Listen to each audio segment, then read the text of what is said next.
1484, Christopher Columbus menyodorkan proposal kepada Raja Portugal agar ia mendanai kapal untuk berangkat ke wilayah barat.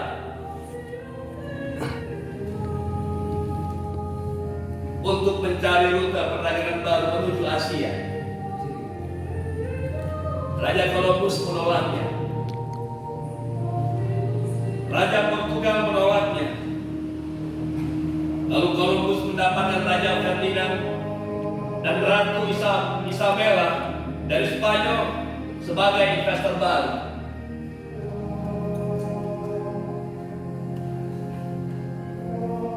Dalam sebuah surat yang dituliskan pada perjalanan yang ketiga bertanggal 7 Juli 1503, Columbus berujar,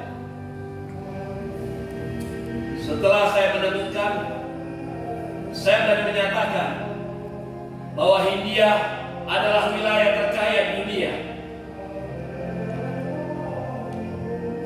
Saya bicara tentang emas, mutiara, batu mulia dan rempah-rempah, beserta pasar dan perdagangan yang dia miliki. Semua itu tidak muncul begitu saja. Saya menahan untuk tidak mengeksploitasinya.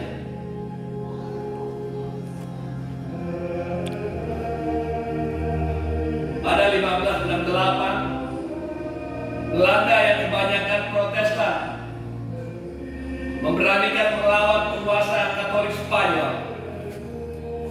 Dalam 80 tahun, Belanda tidak semata-mata meraih kemenangan dari Spanyol, tetapi juga berhasil menggantikan orang-orang Spanyol dan sekutunya. Portugis sebagai penguasa lautan yang membangun imperium global Belanda. Perusahaan saham gabungan Belanda VOC didirikan 1602. VOC menggunakan uang yang digalangnya dari penjualan saham untuk membangun kapal-kapal dan mengirimnya ke barat dan membawa pulang barang-barang dan rempah-rempah dari Cina, India dan Nusantara. Dari hutan dan sungai Malabar di India hingga Pulau Ternate, Tidore, Bacan, dan Moti dan Makian, di sepanjang jalan dagang dan pasar terdapat wilayah komunitas Islam yang besar. Bila rempah merupakan obsesi seorang Kristiani, maka rempah juga merupakan sapi perah seorang Muslim. Di setiap tahap perjalanan dari timur ke barat, maka rempah yang berbeda akan terus meningkatkan harga, sehingga setiba di Eropa, harganya telah naik bahkan 1000%. 5 tahun setelah Columbus berlayar ke Amerika, Vasco da Gama setelah memanjatkan doa terakhir di kapal Tanah de Belem dan membiarkan para awak kapal yang mengucapkan salam perpisahan kepada istri, keluarga dan pelacur, berangkat dengan menggunakan 3 kapal kecil dan 1 kapal logistik pada 8 Juli 1497. Di tengah penyakit kudis dan kesurupan yang tengah melanda awak kapal, di tengah angin monsun yang lembab dan bertiup kencang, pada tanggal 15 Mei, 10 bulan setelah meninggalkan Portugis, awak Vasco da Gama mencium bau tumbuhan di permukaan laut, pegunungan Malabar, pantai rempah India tampak di hadapan mereka. Pada Maret 1500, Pedro Alvarez Cabral memberangkatkan armadanya dengan jumlah 13 kapal dan ribuan awak yang perkasa, jauh lebih besar ketimbang pasukan da Gama yang berangkat menuju India 3 tahun sebelumnya. Dalam perjalanan menuju India, Cabral menemukan Brazil. Raja memerintahkan Cabral bahwa ia berangkat bukan hanya sekedar untuk berdagang mencari rempah, tapi ia juga harus membangun kekaisaran di sana. Atas perintah raja, Cabral harus mengendalikan perdagangan rempah dengan cara apapun. Pekerjaan Portugis adalah amanat dari Tuhan.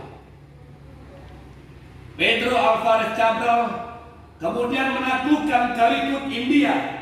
Bangsa Portugis merampas dan menenggelamkan semua kapal Islam. Para pedagang yang digantung dan dibakar hidup-hidup di depan mata keluarga mereka. Setelahnya, siapapun yang bangsa lain selain Portugis yang ingin berdagang, maka ia membutuhkan izin berlayar di laut, di lautan yang selama ini berabad-abad sebelumnya merupakan perairan bebas. Portugis bertahan menguasai jalur perdagangan rempah hingga hampir 500 tahun dan menjadi kerajaan Eropa pertama di Asia, sekaligus yang bertahan paling lama.